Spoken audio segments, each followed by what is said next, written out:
saya mesti bergaya beda. Dan dulu juga saya kayak begitu ya, ngomong ya udah saya lepas aja, nggak saya tahan lagi. Gitu. Saya udah halus nih. Itu juga kecelakaan yang menguntungkan karena begitu saya ke DPR, orang kan melihat si Menteri Keuangan ini akan dihancurkan oleh DPR. Ternyata gue pintar sedikit kan. Kalau saya nggak bisa jawab pertanyaan DPR, selesai saya. Masyarakat jadi berbalik, yang tadinya benci-benci yang mau ngelihat saya hancur jadi senang. Wow, ini bagus nih. Kayaknya belagu-belagu kesana kesini kayak cowboy inspeksi sana sih. Gue jalan underestimate orang Indonesia. Yang asing-asing yang gelap-gelap itu saya matikan. Tiap hari, setiap minggu ada penangkapan di pelabuhan, di jalan-jalan juga banyak yang ditangkap. Utamanya adalah menjaga pasar domestik. Saya pikir amat penting ya. Waktu saya ke Malaysia emang mereka punya 2 merek, Proton sama satu lagi apa? 2. Dan udah lumayan bagus. Lihat dari luar, wah bagus juga. Indonesia kan gagal terus. Biasanya sebelum saya bertindak, saya lapor dulu dengan ke Presiden. Pak, abis itu saya nanti akan ke kementerian supaya anggaran jalan aja. Jadi saya nggak pernah melakukan hal yang belum pernah dilaporkan ke Presiden. Ini sebenarnya perintah dia. Dan saya tahu kan gaya dia seperti apa. Jadi saya udah minta izin ke Presiden kan. Pak, boleh nggak saya ke kementerian ini untuk memastikan mereka belanja dengan baik. Saya udah desuin. Jadi atas perintah, arahan presiden saya jalan. Nah kan sekarang mereka tahu bahwa kita bisa monitor kondisi keuangan pemerintahan daerah setiap bulan, setiap saat, bahkan kalau kita mau. Waktu itu saya dipanggil ke Hambalang kan itu Jumat, Sabtu, Minggu 3 hari berturut-turut saya. Itu kan jadi setelah peristiwa demonstrasi besar kan. Saya ceritain, Pak, keadaan seperti ini karena ekonominya memburuk, jadi kita mesti perbaiki, Pak. Karena kalau kita nggak betulin, demo itu nggak berhenti, akan terus terjadi sampai kita kacau dan masyarakat kita rugi semua. Biasanya kalau ekonomi masyarakat membaik, frekuensi demo juga turun. Ini saya perhalus ya bahasa ya. Kalau gitu saya betulin di WA lah ke istana, nanti ada pelantikan, pakai ini. Saya tanya kan, pelantikan jadi apa? Datang aja, gitu kan. Ya walaupun hari Minggunya ada kode-kode, tapi dia bilang jangan berharap dulu, ini belum tentu. Ya udah Pak, nggak apa-apa. Gue pikirin gue selalu spesialis calon, nggak pernah jadi saya nggak pernah pikirin tuh. Apa misi Anda secara pribadi dan sebagai menteri, Pak? Nah, saya nggak pernah mikirin politik, saya nggak ngerti politik itu mahal, saya nggak punya duit juga. Selamat malam Bung Desa. Pada malam ini kita mendapat kehormatan untuk bisa mewawancarai Menteri Keuangan Purbaya Yudi Sadewa. Pak Purbaya, terima kasih diberikan waktu. Saya tahu banyak sekali kesibukannya dan juga pertanyaannya adalah banyak sekali masalah yang kelihatannya diurus dan harus diurus. Jadi saya ingin menanyakan banyak hal ya Pak Menteri ya. Yang pertama saya ingin tanya soal yang di Bea Cukai ini. Pak Menteri sudah ke beberapa tempat, ada di Tanjung Priok, ada ekspor fiktif yang ditemukan. Kemudian juga ada di beberapa tempat soal misinvoicing itu Pak Purbaya, over invoicing. Strategi persisnya Pak untuk mengembalikan pendapatan negara yang hilang itu seperti apa Pak? Pertama-tama saya ucapkan terima kasih sudah mengundang saya dalam acara ini. Mudah-mudahan saya bisa menjawab rasa penasaran Anda tentang isi kepala saya mau ngapain ke depan gitu kira-kira. Jadi bea cukai, bukan bea cukai yang kita kerjakan sebenarnya bukan bea cukai per se saja ya. Karena sebetulnya kita mau lindungin pasar domestik kita. Kan saya selalu bilang bahwa domestic demand kita besar, 90% dari perekonomian kita. Kalau itu 90% besar tapi dikuasain asing, saya kasih stimulus juga saya rugi. Yang untung asing yang menguasai pasar kita. Jadi saya jaga supaya pasar domestik kita betul-betul dikuasai nanti oleh pemain domestik utamanya. Jadi langkah pertama ya itu tadi, kita mengurangi sumber-sumber yang menimbulkan persaingan yang tidak fair untuk para pengusaha domestik. Tentunya ya tadi barang-barang ilegal yang masuk sini kan menimbulkan persaingan nggak fair. Apalagi yang baju-baju bekas udah di sana harganya mungkin mendekati 0 karena udah bekas, udah nggak dipakai lagi, dibuang ke sini ada harganya. Mungkin sebagian orang untung, tapi dia menguasai pasar dengan harga yang nggak fair dan membuat perusahaan-perusahaan lokal nggak bisa bersaing. Akibatnya tadi perusahaan-perusahaan mereka mati, timbullah pengangguran. Jadi saya sebetulnya tujuan utamanya adalah menjaga pasar domestik supaya orang kita yang main, perusahaan kita yang bermain di situ dan menciptakan lapangan kerja sehingga orang-orang kita bisa bekerja dengan lebih baik, pendapatnya lebih tinggi dan bisa makin makmur lah mereka. Itu termasuk juga yang Anda lakukan Pak Menteri waktu melihat rokok ya, kan ada rokok ilegal itu soal cukai untuk negara ini, itu seperti apa Pak temuannya Pak? Jadi utamanya tadi kan ada perdebatan cukai rokok dinaikin apa enggak. Ada yang bilang harusnya dinaikin karena kita harus membunuh industri rokok, kira-kira gitu, mengurangi jumlah perokok lah kira-kira. Kesehatan itu ya. Katanya seperti itu. Tapi setelah saya lihat loh, cukainya udah tinggi banget 57, kalau dengan PPh segala macam sampai 80-90% mereka bayar. Tapi bukan, jadi cost-nya udah tinggi. Tapi di sini banyak rokok-rokok ilegal yang membuat tadi perusahaan itu susah bersaing, udah harganya mahal, ada harga barang yang lebih murah sehingga dia mati pelan-pelan. Tapi tujuan utamanya yang kesehatan tadi nggak kecapai. Kalau gitu caranya untuk sementara ya udah, saya amankan aja pasarnya, saya biarkan mereka hidup supaya tenaga kerjanya tetap bekerja di sektor itu, dan yang asing-asing yang gelap-gelap itu saya matikan. Jadi dalam jangka pendek saya pikir tidak bisa kita menekan jumlah perokok tanpa kebijakan yang jelas ke depan seperti apa. Daripada orang asing yang untung, ya bisa biarkan aja domestik yang untung dulu untuk sementara. Iya, untuk saat ini ya. Kalau melihat hasil temuan-temuan itu Pak Menteri, soal misinvoicing tadi cukai juga rokok, sampai saat kita bicara ini Pak, apa ada progres ya Pak? Oh, setiap hari, setiap minggu ada penangkapan pemain rokok ilegal, bukan, barang-barang rokok ilegal itu, entah di pelabuhan, di jalan-jalan juga banyak yang ditangkap. Mungkin ada tadi laporan berapa juta batang, 2 juta batang, 3 juta batang, itu terus-terusan, jadi kita nggak berhenti. Saya harapkan dan kita nggak akan berhenti terus ke depan sampai betul-betul bersih dari pemain-pemain itu. Mungkin sebagian pemain masih bersembunyi atau ada yang berkolusi dengan pejabat-pejabat di Kementerian Keuangan, tapi saya monitor terus dan saya periksa terus siapa yang terlibat.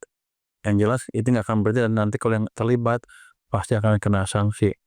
Di pelabuhan juga sama, kita suka dengar kan under invoicing. Saya sekali-sekali kemarin ke Tanjung Perak, Surabaya, dikasihlah satu kontainer yang udah dipilih, katanya harusnya aman, kata para pemain itu. Saya dengar dari sumber lain ya. Nah, mungkin menteri tahu apa-apa, harusnya akan loss. Emang jumlah barangnya seragam, uniform, beratnya tetap pas, jumlahnya pas, tapi harganya beda. Dia nggak duga saya bisa lihat itu, bisa double check dengan harga di marketplace. Jadi emang terlalu rendah sekali harganya. Saya bukan ahli barang itu, tapi di situ dibilang $7.5 sampai $7, hampir 100 ribuan lah.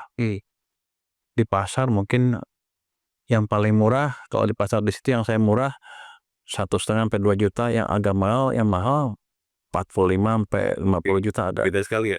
Jadi ada under invoicing seperti itu. Jadi kita kejar. Jadi abis itu kita kasih warning ke pengimpornya.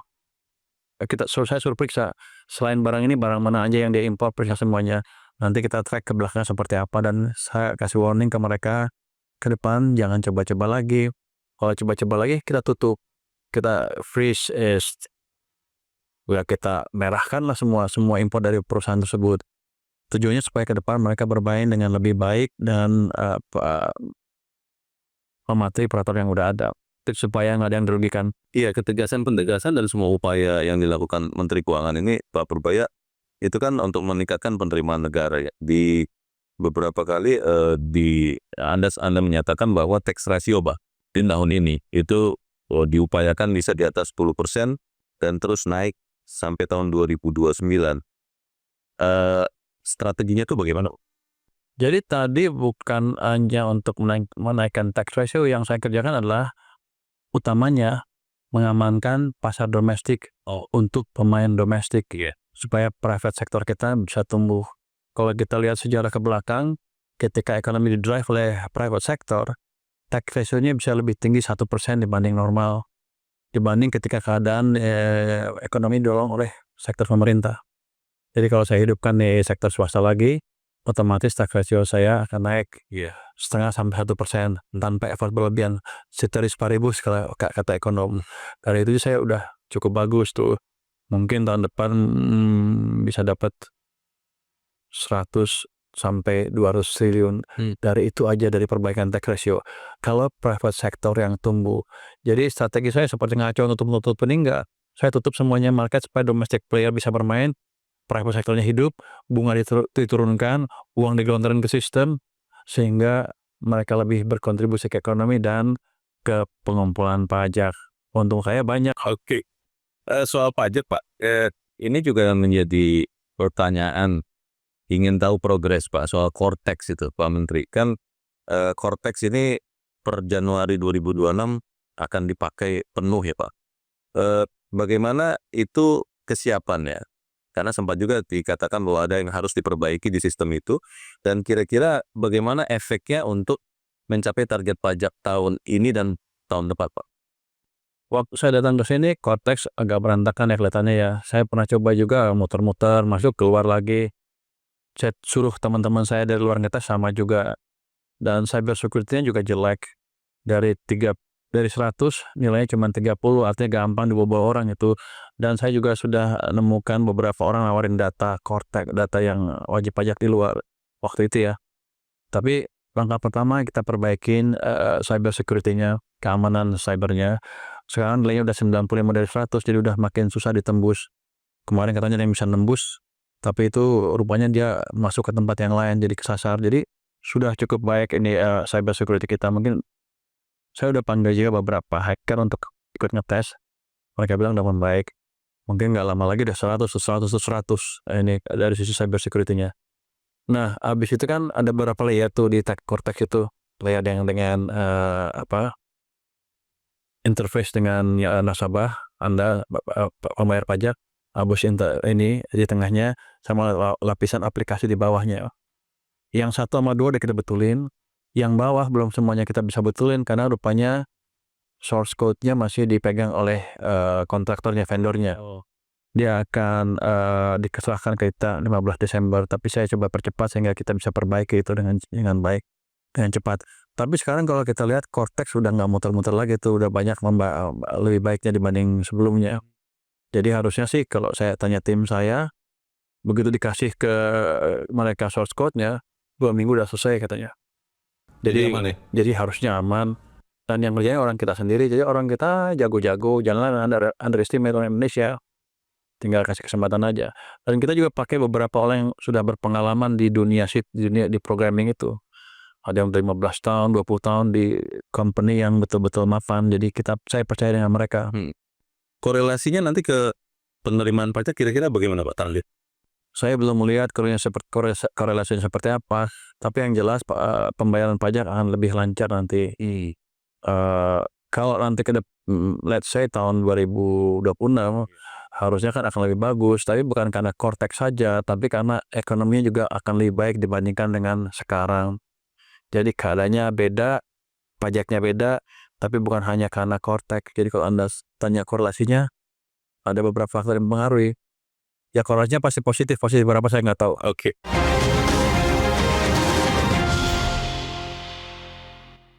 Didukung oleh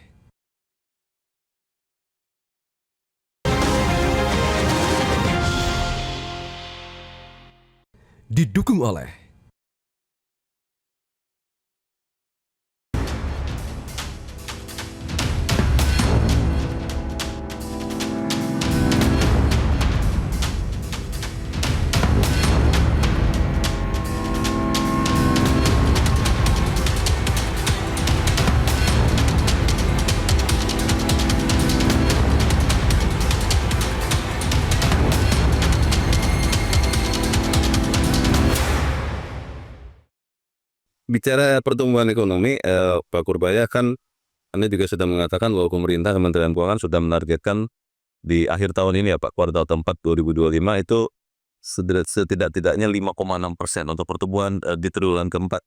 Itu bagaimana Anda bisa melihat angka itu Pak? Apa sih yang akan diandalkan situ Pak? Oh, kita memberikan beberapa stimulus ke perekonomian kan. Yang pertama saya pindahkan 200 triliun tadi dari BI ke sistem perbankan. Dana pemerintah Di BI aja itu udah menambah itu namanya seperti positive shock demand ke permintaan. itu akan menaikkan permintaan cukup baik. Seperti saya lihat kemarin kan kalau kita jalan-jalan ke pasar itu udah agak sedikit positif, lebih sibuk dibanding sebelum-sebelumnya. Lebih ramai ya, menggeliat ya. Kalau kita lihat data retail sales juga udah tumbuh tertinggi dalam 2 tahun terakhir nih. Nah, levelnya tertinggi dalam 2 tahun terakhir data retail sales dari bank sentral kita. Kalau lihat data yang lain juga PMI juga ada 51.2. Jadi semuanya arahnya ke arah positif. Consumer confidence juga udah naik lagi dari September, naik udah ke level tertinggi. Terus kepercayaan pemerintah juga naik ke level yang tertinggi lagi. Jadi kita nggak akan ada gangguan sosial politik lagi yang berlebihan ke depan. Ada demo tapi nggak akan besar-besaran kayak kemarin. Karena ada indikasi ekonominya mulai membaik. Biasanya kalau ekonomi masyarakat membaik, frekuensi demo juga turun dan severity tingkat kegawatan dari demo itu juga berkurang dengan signifikan. Dengan keadaan yang lebih tenang, harusnya kita bisa membangun dengan lebih baik lagi ke depan, termasuk sekarang ya. Kemarin saya rasakan juga 200 triliun, kayaknya masih kurang nih. Kita tambah lagi aja kalau gitu. Saya masukin lagi ke sistem berapa 76 triliun lagi. Udah masuk? Sudah hari Jumat kemarin, nggak tahu. Tapi saya nggak terlalu gembar-gembar. Mungkin Anda yang sebagian udah bocor, tapi yang resmi saya ngomong sekarang. Itu bukan kebijakan yang luar biasa, hanya memindahkan uang lagi dari BI ke perbankan. Jadi uangnya masih uang saya. Tidak mengubah APBN, Tidak mengubah tujuan DPR. Tidak, karena APBN-nya masih sama. Jadi sekarang ada 276 triliun uang saya yang di perbankan yang masih milik saya, yang masih milik pemerintah. Itu yang 200 triliun itu sudah terserap sepenuhnya atau bagaimana tuh, Pak? Mungkin nggak semuanya terserap ya. Kalau ada yang bilang 100, mungkin 85% terserap. Tapi nggak apa-apa. Selama uangnya di sistem, paling nggak dia udah menekan suku bunga perbankan ke bawah. Dan bank juga pasti walaupun dia ngaku pakai uang saya minjeminnya, pasti kalau di sistem kan udah nyampur, dia nggak bisa bedain. Tetap aja dipakai uang itu. Jadi yang saya monitor adalah berapa supply uang di sistem. Cukup nggak untuk mendorong perekonomian. Untuk keadaan seperti sekarang cukup. Dan kalau masih kurang juga pemerintah sudah memberikan BLT 300.000 untuk masyarakat di desil 1-4. 300.000 per bulan selama 3 bulan Oktober, November, Desember. Itu juga memberi stimulus tambahan ke perekonomian. Ada banyak lagi program-program Koperasi Desa Merah Putih. Ada juga itu udah mulai jalan tuh, harusnya ada memberi stimulus ke perekonomian tambahan kan. Tambah lagi program-program yang lain, desa nelayan segala macam. Jadi ada banyak stimulus di perekonomian yang bisa mendorong ekonomi ke arah pertumbuhan lebih cepat. Perkiraan saya sih 5,6-5,7% di triwulan keempat tahun ini, sehingga membuat pertumbuhan ekonomi sepanjang tahun 2025 menjadi 5,2%. Tapi yang penting gini, ketika momentum pertumbuhan tercipta, kita akan maintain pelihara itu terus, sehingga kedepannya ekonomi akan tumbuh lebih cepat. Kita prediksi tahun depan, saya sih inginnya mengarahkan ke 6%. Gimana caranya? Kita akan mengefektifkan belanja pemerintah semua programnya. Di samping itu, pemerintah juga sudah membuat program suatu satgas untuk percepatan program-program ekonomi ya, termasuk monitor penyerapan anggaran, debottlenecking dan regulasi-regulasinya dimonitor nanti. Nah, yang kedua tadi yang debottlenecking tadi, kita akan menerima laporan dari para pengusaha seperti apa, problem apa yang mereka hadapi, dan kita akan gelar perkara. Sejauh ini efektif, Pak? Itu ada pengusaha-pengusaha yang menggunakan mekanisme itu? Yang Satgas 2 tuh belum, tapi mereka udah datang ke kita mengutarakan beberapa masalah-masalah tentang hambatan-hambatan. Tapi kalau ngumpul gitu kan banyak kan tuh. Problemnya nggak spesifik, terlalu luas. Saya maunya nanti kalau di Pokja itu mereka menghadapi masalah apa, kita beresin satu persatu. Nanti kalau dari situ ada peraturan yang harus diberesin, kita serahkan ke Satgas 3 yang membereskan peraturan. Jadi itu yang kita harapkan dalam setahun ke depan akan memperbaiki iklim investasi di sini. Bagaimana dengan keuangan daerah, Pak? Karena kan kemarin waktu ada efisiensi begitu, sekian kepala daerah protes. Lalu di tahun 2026 itu Kementerian Keuangan menambah dana untuk TKD itu 43 triliun. tapi dengan permintaan agar tidak ditaruh di bank, tidak dibiarkan tidur, tapi dipakai membangun. Itu kira-kira apa yang Anda lakukan untuk memastikan tambahan itu tidak tidur lagi di bank? Nah kan sekarang mereka tahu bahwa kita bisa monitor kondisi keuangan pemerintahan daerah setiap bulan, setiap saat, bahkan kalau kita mau dari situ kan nanti kita bisa publish gimana kondisi keuangan daerah ini setiap bulan, dan masyarakatnya kan pasti akan menuntut kalau uangnya numpuk terlalu banyak. Dan biasanya sih kelemahan anggaran kita pusat sama daerah adalah dibelanjanya setiap akhir tahun, sehingga dampak ke perekonomiannya tidak merata. Udah puluhan tahun kita coba supaya pusat dan daerah belanjanya hampir merata sepanjang tahun. Nah ini akan kita coba lebih galakkan lagi dengan cara tadi menyediakan uang tepat waktu. Dulu kan suka transfernya katanya terlambat. Saya akan pastikan nanti mulai tahun ini transfer awal tahun akan keluar sesuai dengan jadwalnya. Jadi tahun depan kalau mereka sudah mengerti itu, mereka nggak usah menumpuk uang terlalu banyak di akhir tahun. Sekarang daerah aja punya setiap tahun tuh sekitar 100 triliun nggak kepake. Di akhir tahun tuh ada saldo segitu.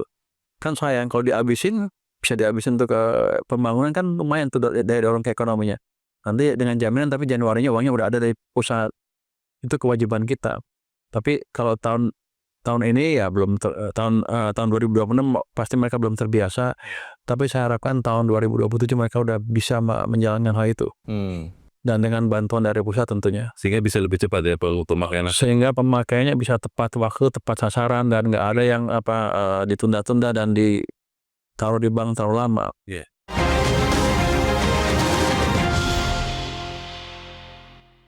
Didukung oleh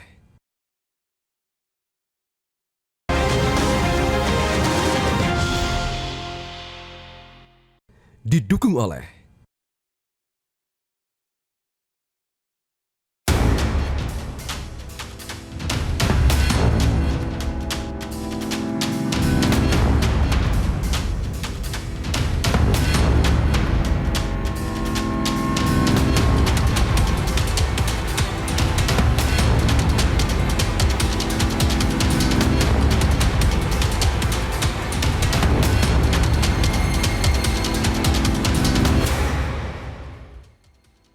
Bicara soal anggaran kali ini IKN ini Pak Menteri, kan Anda mengatakan akan melanjutkan anggaran 6,3 triliun ya di tahun 2026 untuk IKN, dan ini ada beberapa gedung yang dibangun, ada tahap 2-nya itu legislatif, yudikatif, lalu tempat tinggal MPR, DPR, MK, KY.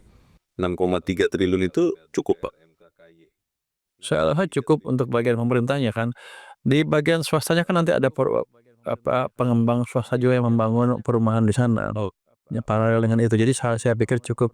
Yang penting gini, ketika ada sinyal pemerintah masih akan meneruskan IKN ini, swasta jadi berani merealisasikan rencana investasi mereka.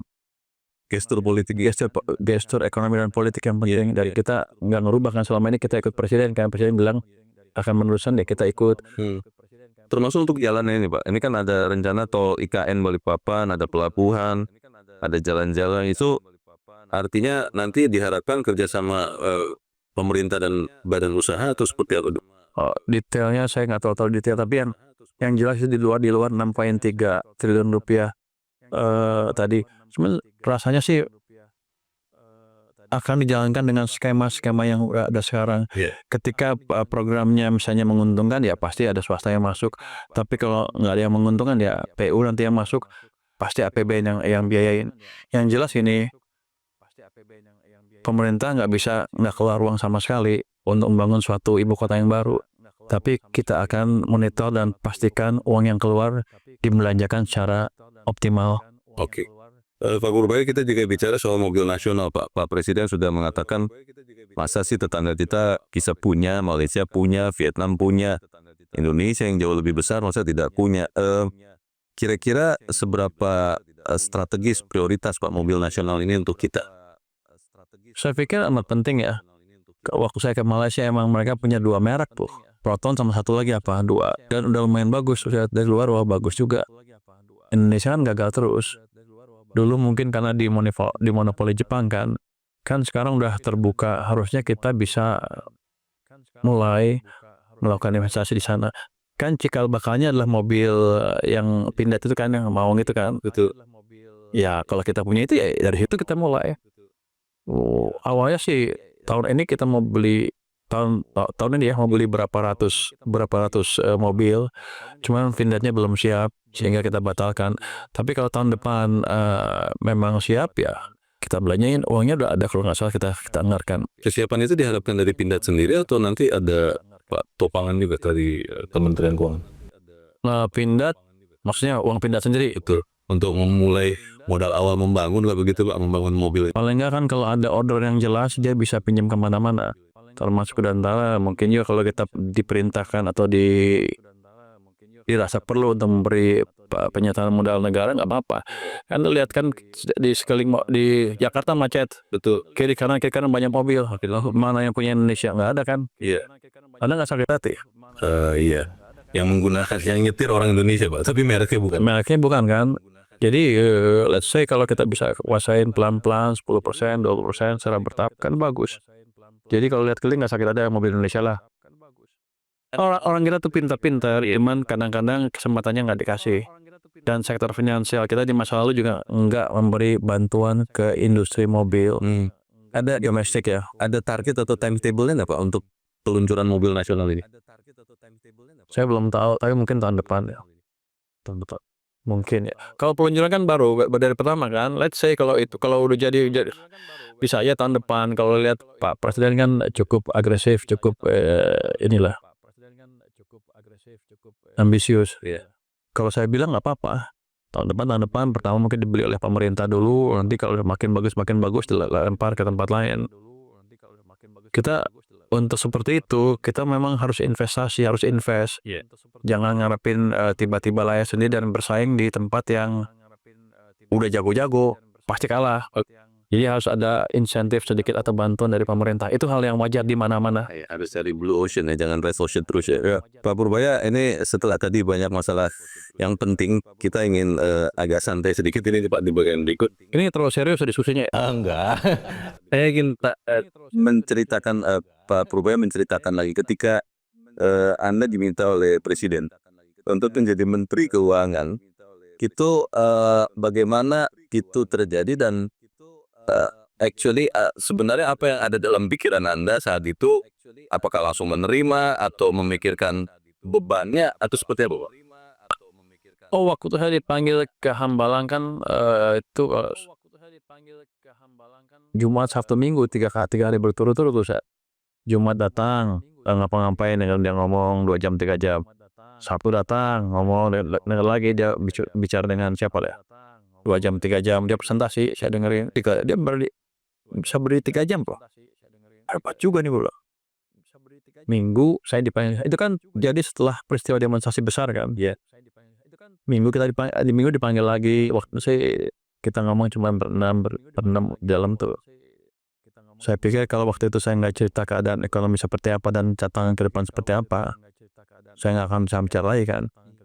Jumat Sabtu Minggu emang terusan sana kan nggak mungkin. Ya saya ceritain Pak keadaan seperti ini karena ekonominya memburuk. Jadi kita mesti perbaiki Pak. Caranya kira-kira begini. Ya sudah itu aja. Dan langsung? Langsung ditunjuk ya? Dia waktu cuma mikir gini. Saya tahu ada masalah dengan kita, dengan kita. Ini saya perhalus ya Pak saya. Saya masalah dengan kita, tapi saya baru tahu masalahnya dari sini. Kalau gitu saya betulin. Jadi saya juga nggak tahu maksudnya apa ya, ada ngomong sedikit itu, tapi yang jelas hari Seninnya jam 1 lah saya ditelepon ke istana, di WA lah ke istana, nanti ada pelantikan, pakai ini. Saya tanya kan, pelantikan jadi apa? Datang aja. Ya gitu kan. Ya walaupun hari Minggunya ada kode-kode, tapi dia bilang jangan berharap dulu, ini belum tentu. Ya udah Pak, nggak apa-apa. Gue pikir kan gue selalu spesialis calon nggak pernah jadi saya nggak pernah pikirin tuh. Taunya sebenarnya diinin. Ya udah. Pikiran kita adalah waktu itu adalah ya betulin ekonominya supaya berbalik semuanya. Karena kalau kita nggak betulin, Demo itu nggak berhenti, akan terus terjadi sampai kita kacau dan masyarakat kita rugi.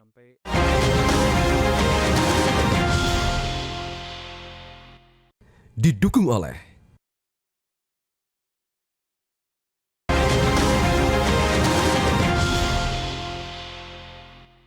Didukung oleh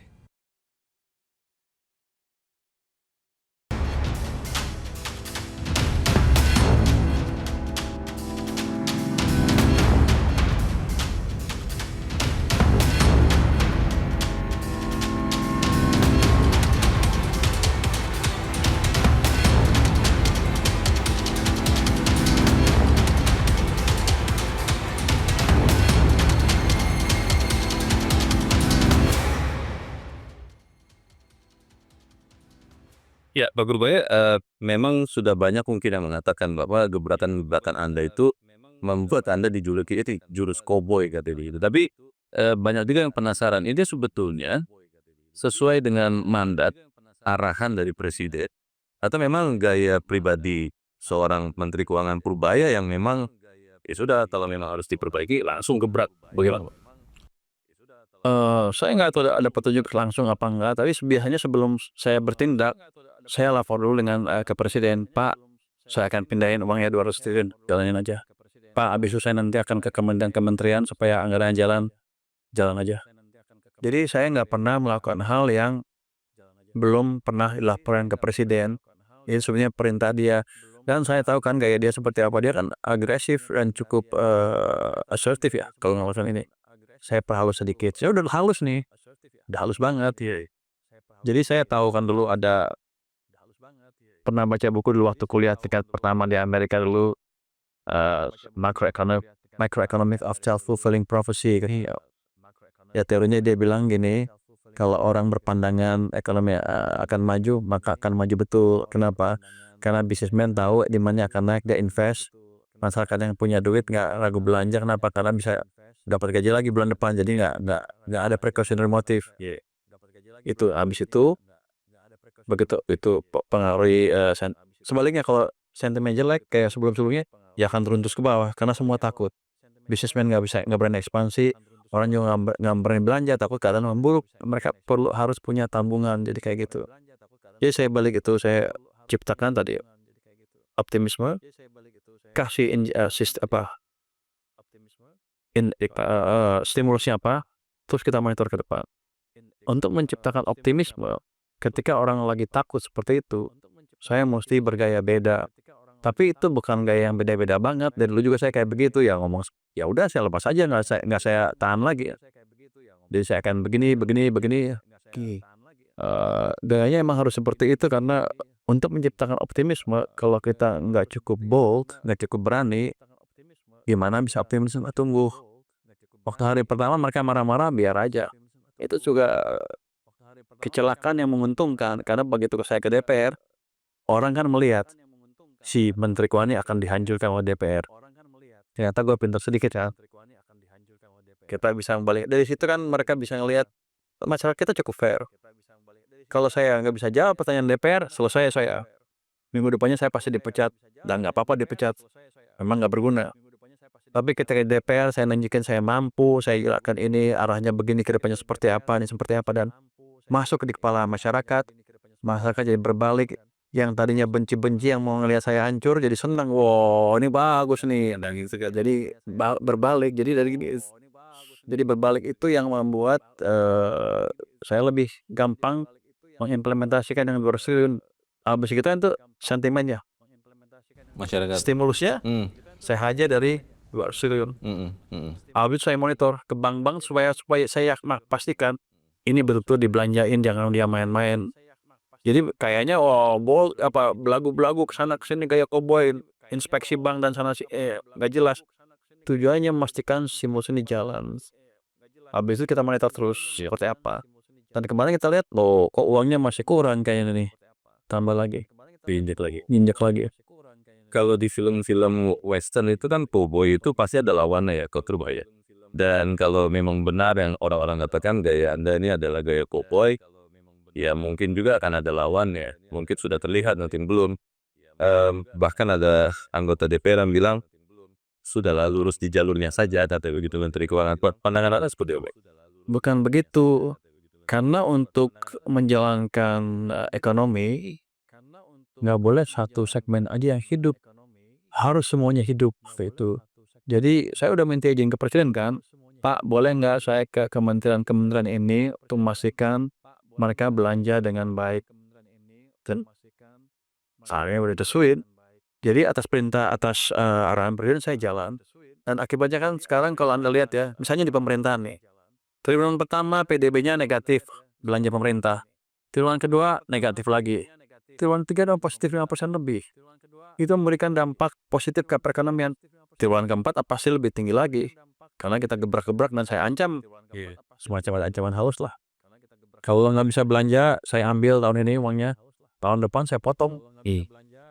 Walaupun nanti harus minta izin Presiden. Tapi itu harus dikerjakan karena kalau nggak mereka nggak akan setiap tahun desain APBN tapi nggak dibelanjain. Akibatnya apa? Impact ke perekonomian nggak optimal. Padahal kita sebagian itu utang kan. Jadi sesuai dengan pesan dan arahan Presiden, beliau mau setiap rupiah yang kita punya dibelanjakan semaksimal mungkin sehingga berdampak maksimal buat masyarakat. Itu yang kita cari sebetulnya. Jadi Anda nggak usah ribut utang ini utang itu, nggak apa-apa.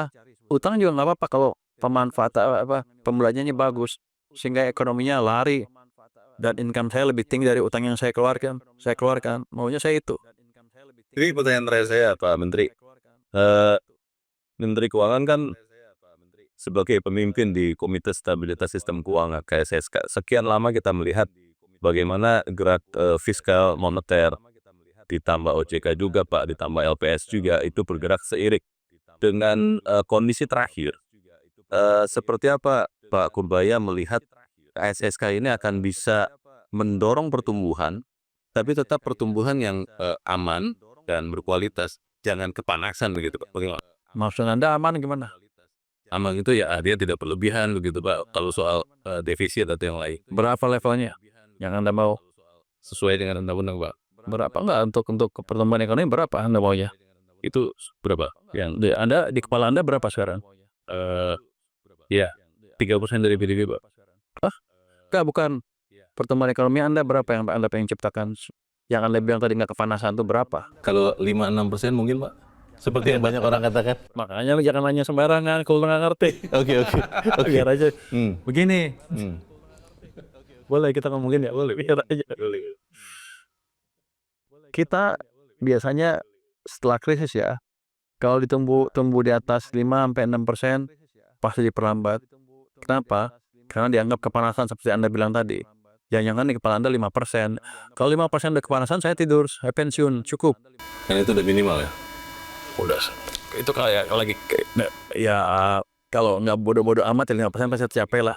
Nggak usah pinter-pinter amat juga. Tapi kan bukan itu tujuan kita. Tapi kita akan terjebak di apa yang disebut middle income trap.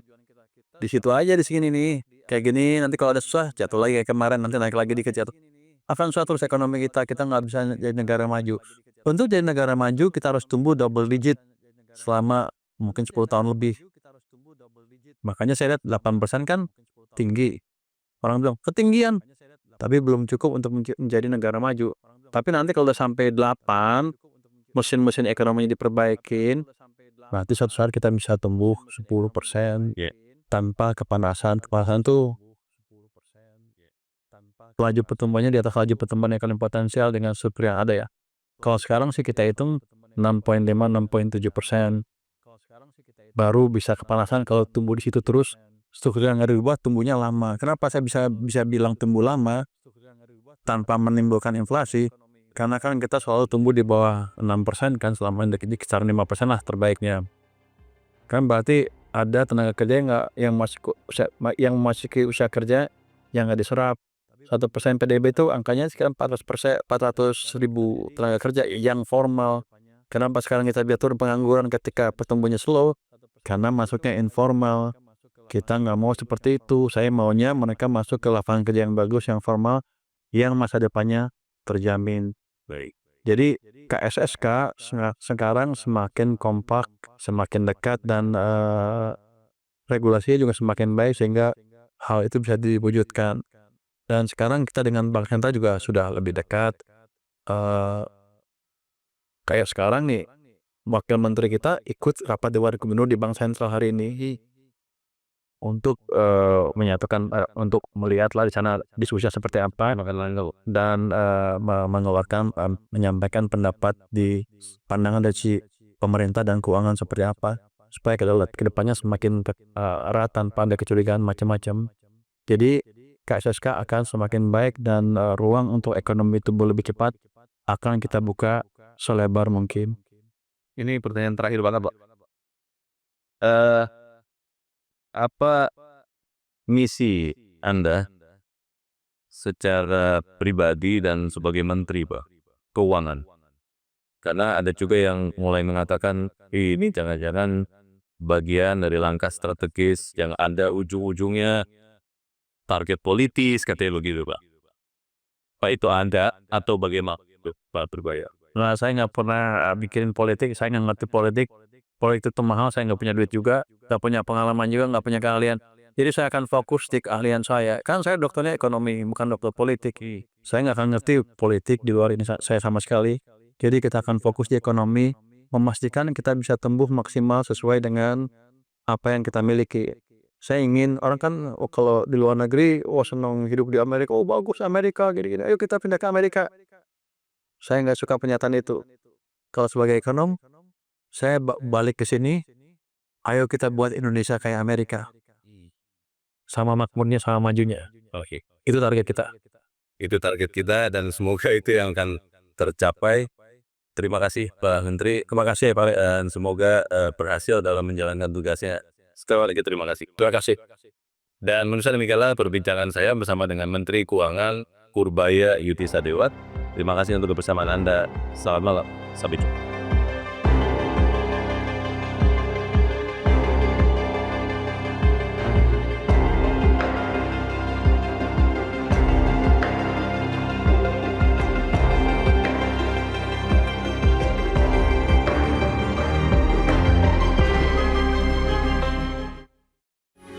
Metro TV. Jelajahi cara baru mendapatkan informasi. Download Metro TV Extend sekarang.